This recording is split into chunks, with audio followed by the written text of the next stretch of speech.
असे उद्धव ठाकरे यांचा काल मेळावा झाला आहे. त्यांनी मुंबई निवडणूक आहे, मनपा निवडणूक ही स्वबळावर लढण्यास सांगितलं. स्वबळावर लढण्यासाठी तशी लायकी लागते, तशी हिंमत लागते. मराठीच्या एक त्या चित्रपटामध्ये चांगला डायलॉग आहे, चड्डीत राहायचं.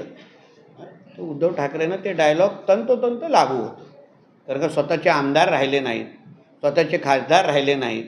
मी तर काल असंही ऐकलेलं आहे की गर्दी जमली नव्हती म्हणून ठाकरे कुटुंबाला जवळपास 1.5-2 तास थांबायला लागलं.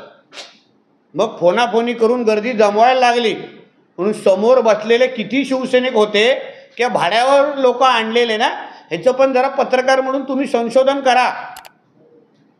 कळलं ना? मग कळेल की उद्धव ठाकरेची ही जी स्वबळाची बोलण्याची लायकी आणि राजकीय क्षमता राहिली आहे का हे कळेल. आणि आमच्या अमित साहेबांना की झाड की पत्ती बोलण्याची हिंमत हे काँग्रेस आणि राष्ट्रवादी, म्हणजे राष्ट्रवादी कोण, शरद पवार गट यांनी खाऊन थुकलेल्या च्युइंगम म्हणजे उद्धव ठाकरे, त्यांनी करू नये.